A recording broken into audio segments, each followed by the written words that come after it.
Jordan Davis again. Thank you for clicking on this video and welcome back to my channel.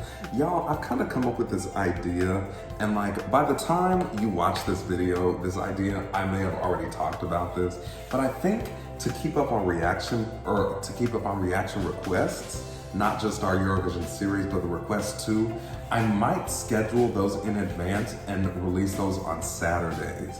Because I'm now kind of in the habit of filming 4 videos a day, 3 reaction videos to our series and then 1 request. So I might react to a request each day, schedule it for a Saturday in advance, and then Saturdays can kind of be our reaction request days.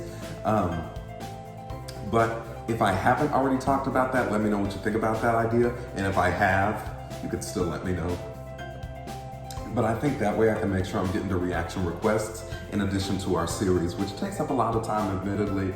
But if I can do 1 reaction request each time I film, I should be able to schedule it in advance enough that it's not pressing time-wise. So anyway, tonight we're doing a reaction request, and this is to the country, I guess, I don't know whether to refer to this as a country, because I guess it would have been 1 country at the time. Serbia and Montenegro 2004 Eurovision entry, which was, let me see, sorry. I had it pulled up, but then I was like, I want to make sure I pronounce it right. The YouTube title doesn't have the diacritics, and I want to be able to pronounce it respectfully and correctly. So it is called Moje by Željko Joksimović. So, super excited to get into this. I know nothing about this entry. I have not heard 1 second of this entry. But it'll be interesting to hear what Serbia and Montenegro think as a unified country. Again, assuming that that's what the case was.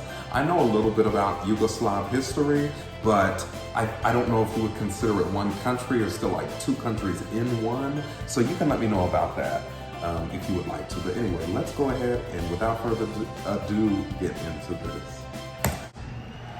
Because y'all know I love Serbia and Eurovision so much.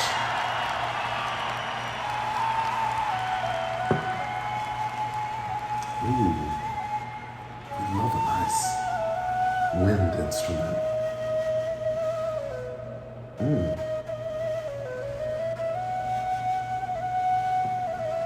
Oh, I love that.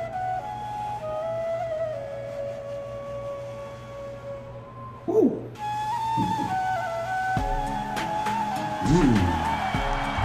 Oh, shit. Okay. I can get into this. Oh, I can get into this. I can vibe with this.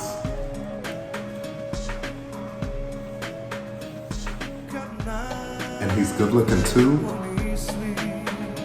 He has everything.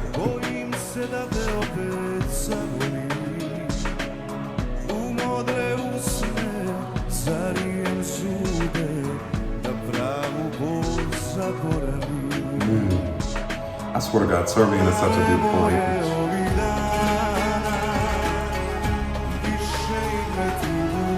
I love that the wind instrument is following the melody of his voice. Love it.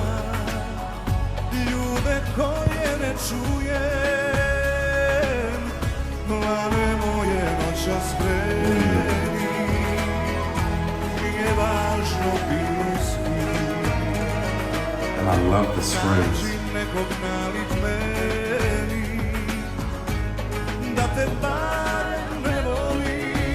Listen to his runs. It's such control.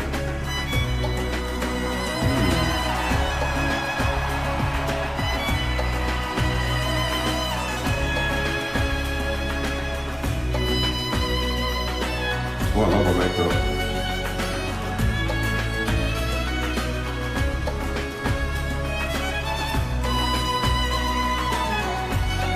I love this solo. I love every aspect of this.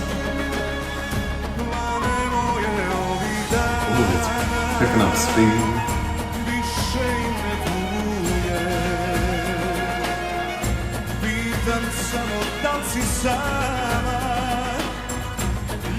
Ooh, I love it. His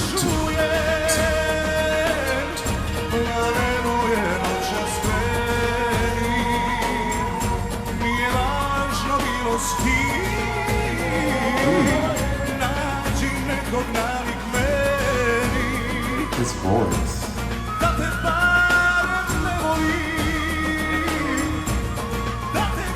Oh, I love the drummers. I just saw them. Woo! Go Serbian Montenegro. I swear to God. I just don't know. Every time I think Eurovision cannot impress me more, it does. This is... Now look, I'm saying this without having gone through each Serbian entry since 2004 really diligently, but I'm saying this off the top of my head. This is probably this might end up being one of my like top 5, 6, or 7 favorite Serbian entries of the past like 20 years. Like, I really enjoyed this. There were just I think it's because there were just so many individual aspects that I enjoyed that when they came together in a performance, I just loved it that much more. First off, his voice, but then there are a lot of Serbian, well, he may be Montenegrin. There are a lot of singers from that region, from the Balkans, specifically Serbia and specifically Montenegro, who just have fantastic voices and who can do those ethnic themed runs just so easily and so fluidly. So loved his voice.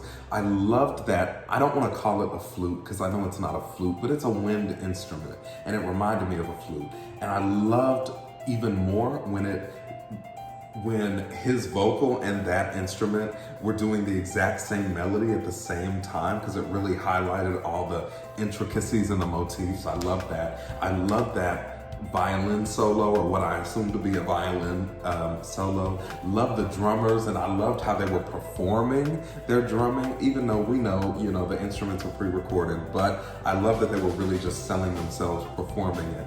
And all in all, I love that all of these aspects came together to create this really beautiful Balkan ballad performance. And y'all know I love a Balkan ballad, and y'all know the Balkans are probably the region of the world that I desire to visit the most.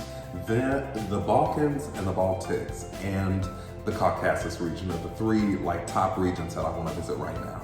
So when the United States gets its shit together and we can get this coronavirus under wrap, you better believe I'm coming. But love this. Thank you so much for requesting that I react to this, and I cannot wait to react to more. If you know any more Serbian and Montenegrin performances from like pre-2006 that you want me to react to, let me know, because I will gladly do it. But anyway, thank you for clicking on this video. Thank you for watching this video. And as always, I'll see you next time.